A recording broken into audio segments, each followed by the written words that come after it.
आकाशवाणी गोरखपुर से प्रादेशिक समाचार।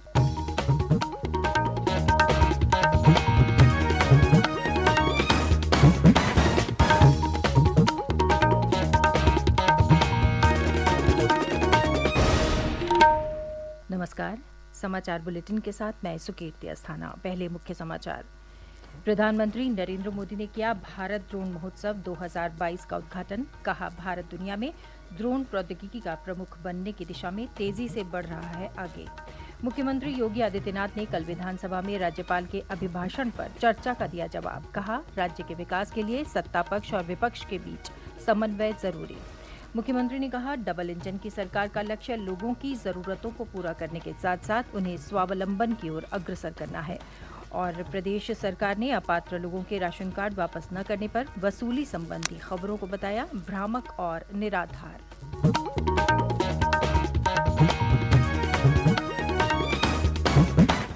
और अब समाचार विस्तार से। प्रधानमंत्री नरेंद्र मोदी ने कहा है कि भारत दुनिया में ड्रोन प्रौद्योगिकी का प्रमुख केंद्र बनने की दिशा में तेजी से आगे बढ़ रहा है। नई दिल्ली के प्रगति मैदान में कल देश के सबसे बड़े भारत ड्रोन महोत्सव 2022 का उद्घाटन करते हुए श्री मोदी ने कहा कि देश में ड्रोन प्रौद्योगिकी का प्रमुख केंद्र बनने की अपार क्षमता है। उन्होंने कहा कि भविष्य में यह तकनीक कृषि, रक्षा, प्राकृतिक आपदा प्रबंधन, स्वास्थ्य और भूमि मैपिंग जैसे क्षेत्रों में महत्वपूर्ण भूमिका निभाएगी। श्री मोदी ने कहा कि ड्रोन प्रौद्योगिकी से कृषि क्षेत्र में क्रांति आएगी और इससे छोटे किसान काफी लाभान्वित होंगे। ड्रोन उद्योग के फलने फूलने से रोजगार के अवसर बढ़ेंगे। श्री मोदी ने कहा कि ड्रोन तकनीक को लेकर देश में बड़ा उत्साह दिखाई दे रहा है। मिनिमम गवर्नमेंट मैक्सिमम गवर्नेंस के रास्ते पर चलते हुए ease of living, ease of doing business को हमने प्राथमिकता बनाया। हमने सबका साथ सबका विकास के मंत्र पर चलते हुए देश के हर नागरिक, हर क्षेत्र को सरकार से कनेक्ट करने का रास्ता चुना। देश में सुविधाओं का, पहुंच का, डिलीवरी का एक जो डिवाइड हमें अनुभव होता था, उसके लिए हमने आधुनिक टेक्नोलॉजी पर भरोसा किया, उसे एक महत्वपूर्ण ब्रिज के रूप में व्यवस्था का हिस्सा बनाया। श्री मोदी ने कहा कि ड्रोन जैसा स्मार्ट उपकरण जल्दी ही हर नागरिक के जीवन का हिस्सा बनने जा रहा है। ड्रोन के जरिए पहली बार देश के गांव में हर संपत्ति की डिजिटल मैपिंग की जा रही है। इससे मानवीय हस्तक्षेप कम हुआ है और कामकाज में पारदर्शिता आई है। अब तक 65,000 संपत्ति कार्ड जारी किए जा चुके हैं। मुख्यमंत्री योगी आदित्यनाथ ने राज्य के विकास के लिए सत्ता पक्ष और विपक्ष को मिलकर काम करने की जरूरत पर बल दिया है।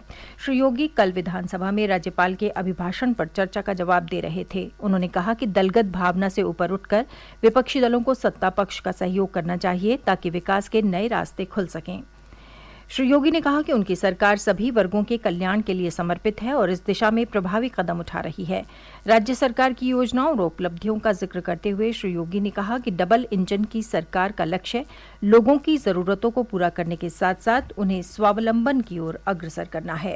प्रधानमंत्री आवास योजना ग्रामीण और शहरी मिलाकर के अगर हम देखेंगे तो प्रधानमंत्री आवास योजना के अंतर्गत विगत 5 वर्ष के अंदर 42,50,000 से अधिक प्रधानमंत्री आवास योजना के आवास प्रदेश के अंदर एक एक गरीब को उपलब्ध करवाने का कार्य सरकार ने किया है।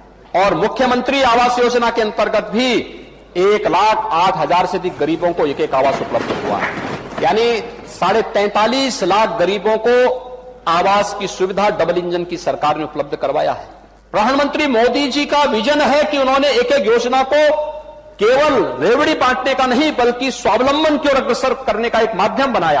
और स्वावलंबन की ओर अग्रसर करने के माध्यम में सभी योजनाएं बनाई जा सकती थी। पिछली सरकारों ने उस पर ध्यान नहीं दिया। श्री योगी ने कहा कि 2017 से पहले पुलिस बल में 1.5 लाख पद खाली थे, लेकिन राज्य सरकार ने 1,54,000 पुलिस भर्तियां की और इनमें 20% महिलाओं को जगह दी।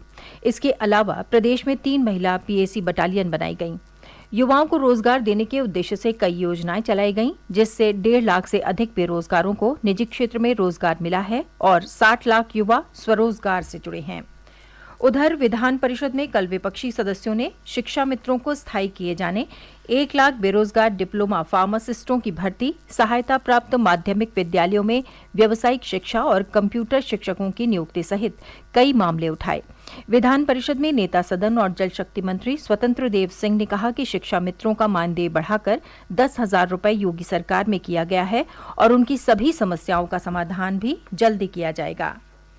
प्रादेशिक समाचार आप आकाशवाणी गोरखपुर से सुन रहे हैं। ये समाचार बुलेटिन हमारे YouTube channel AIR news Gorakhpur और ट्विटर हैंडल AIR_GKP पर भी उपलब्ध है। प्रदेश में अपात्र लोगों द्वारा राशन कार्ड वापस न करने पर वसूली जैसी कोई व्यवस्था निर्धारित नहीं की गई है और रिकवरी के लिए शासन स्तर से कोई निर्देश जारी नहीं किया गया है। ये जानकारी कल विधानसभा में प्रदेश के कैबिनेट मंत्री चौधरी लक्ष्मी नारायण ने एक अनुपूरक प्रश्न के जवाब में दी। उन्होंने कहा कि राशन कार्ड धारकों से वसूली किए जाने संबंधी सभी खबरें भ्रामक और निराधार हैं। श्री चौधरी ने बताया कि राशन कार्ड सत्यापन एक सामान्य प्रक्रिया है जो समय समय पर चलती है। उन्होंने कहा कि इस तरह की भ्रामक खबरें फैलाने का कोई सबूत मिलता है तो उस पर कड़ी कार्रवाई की जाएगी। प्रदेश के अल्पसंख्यक कल्याण राज्य मंत्री दानिश अंसारी ने कहा कि राज्य सरकार अल्पसंख्यक समुदाय के हितों की सुरक्षा और विकास के लिए प्रतिबद्ध है और इस दिशा में प्रभावी कदम उठा रही है। उन्होंने कहा कि इस बजट में अरबी फारसी मदरसों के आधुनिकीकरण की योजना के लिए 479 करोड़ रुपए की व्यवस्था की गई है। इसके अलावा अल्पसंख्यक बाहुल्य इलाकों में अवस्थापना विकास, शिक्षा और पेयजल सुविधा के लिए 508 करोड़ रुपए से ज्यादा की धनराशि का इंतजाम किया गया है। उन्होंने कहा कि राज्य में पावरलूम बुनकरों को रियायती दरों पर बिजली मुहैया कराई जा रही है। इसके लिए 250 करोड़ रुपए की व्यवस्था बजट में की गई है। प्रदेश के सभी मंडलों में एक एक अटल आवासीय विद्यालय की स्थापना के लिए 300 करोड़ रुपए की व्यवस्था की गई है।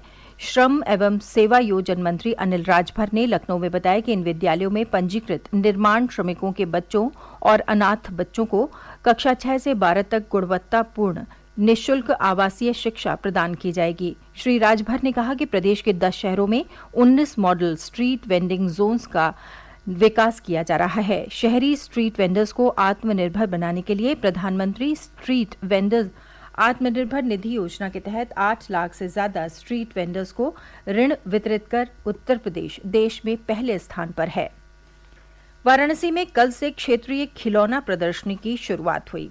निर्यात संवर्धन परिषद द्वारा आयोजित इस प्रदर्शनी में असम, आंध्र प्रदेश, तमिलनाडु, मणिपुर, राजस्थान, मध्य प्रदेश, तेलंगाना और कर्नाटक सहित 13 राज्यों के शिल्पियों ने विविध प्रकार के खिलौनों के स्टॉल लगाए हैं। एक्सपोर्ट प्रमोशन काउंसिल के निदेशक R.K. वर्मा ने बताया कि इस क्षेत्रीय प्रदर्शनी का उद्देश्य विभिन्न राज्यों के शिल्पियों को एक ही मंच पर जगह देना है ताकि उनकी शिल्पकला को बाजार मिल सके और आय में बढ़ोतरी हो। प्रदर्शनी में राजस्थानी वेशभूषा से सजे खिलौने, इंदौर के चमड़े से बने खिलौने, चित्रकूट और बनारस के लकड़ी के खिलौने लोगों के आकर्षण का केंद्र बने हैं। प्रधानमंत्री नरेंद्र मोदी कल आकाशवाणी से मन की बात कार्यक्रम में देश विदेश के लोगों से अपने विचार साझा करेंगे। ये इस मासिक रेडियो कार्यक्रम की 89वीं कड़ी होगी। आकाशवाणी और दूरदर्शन के समूचे नेटवर्क पर इसका प्रसारण होगा। आकाशवाणी समाचार की वेबसाइट और news on AIR mobile app पर भी ये कार्यक्रम उपलब्ध रहेगा। आकाशवाणी समाचार, दूरदर्शन समाचार, प्रधानमंत्री कार्यालय तथा सूचना और प्रसारण मंत्रालय के YouTube चैनलों पर भी कार्यक्रम प्रसारित होगा। हिंदी लेखिका गीतांजलि श्री के हिंदी उपन्यास रेत समाधि पर आधारित टॉम्ब ऑफ सैंड को अंतर्राष्ट्रीय बुकर पुरस्कार मिला है। टॉम्ब ऑफ सैंड प्रतिष्ठित अंतर्राष्ट्रीय पुरस्कार जीतने वाला किसी भी भारतीय भाषा से अनुदित पहला उपन्यास है। और अंत में मुख्य समाचार एक बार फिर। प्रधानमंत्री नरेंद्र मोदी ने किया भारत ड्रोन महोत्सव 2022 का उद्घाटन। कहा, भारत दुनिया में ड्रोन प्रौद्योगिकी का प्रमुख बनने की दिशा में तेजी से बढ़ रहा है आगे। मुख्यमंत्री योगी आदित्यनाथ ने कल विधानसभा में राज्यपाल के अभिभाषण पर चर्चा का दिया जवाब। कहा, राज्य के विकास के लिए सत्ता पक्ष और विपक्ष के बीच समन्वय जरूरी। मुख्यमंत्री ने कहा, डबल इंजन की सरकार का लक्ष्य लोगों की जरूरतों को पूरा करने के साथ साथ उन्हें स्वावलंबन की ओर अग्रसर करना है। और प्रदेश सरकार ने अपात्र लोगों के राशन कार्ड वापस न करने पर वसूली संबंधी खबरों को बताया भ्रामक और निराधार।